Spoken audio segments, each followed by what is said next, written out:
સુરત શહેરને પ્રદૂષણથી મુક્ત બનાવવા માટે સુરત ક્રિસ્ટલ લાયન્સ ક્લબ દ્વારા સિટી લાઇટ ખાતે પીયુસી ચેક કેમ્પ યોજાયો હતો। મોટી સંખ્યામાં વાહન ચાલકોએ ભાગ લીધો હતો। સુરત ક્રિસ્ટલ લાયન્સ ક્લબ દ્વારા પ્રદૂષણ પર જાગૃતિ માટે 45 વાહનોનું પીયુસી ચેકઅપ કેમ્પનું આયોજન કરવામાં આવ્યું હતું। આ કાર્યક્રમ અંતર્ગત તમામ વાહનોના પીયુસી ચેક કરવામાં આવ્યા હતા, જે વાહન ચાલકોને તેમના વાહનની પ્રદૂષણ નિયંત્રણ પ્રમાણપત્રની તપાસ કરવાની પ્રેરણા આપી હતી। આ કાર્યક્રમ સિટી લાઇટ પેટ્રોલ પંપ પર આયોજિત કરવામાં આવ્યું હતું। સંબંધિત વિશેષજ્ઞો તથા ક્રિસ્ટલની ટીમ હાજર રહી હતી।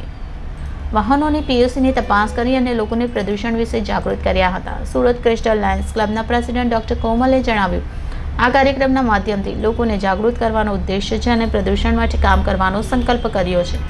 કાર્યક્રમમાં ઉપસ્થિત district governor Shri Deepak Pakhale, home guard commander doctor Prafulbhai Shiroya, Kamlesh Rabadia, region chairperson Shrimati Shikha Sarupriya, charter president Shri Ranjuben Guggar और क्रिस्टल सभ्यों जोड़ाया था।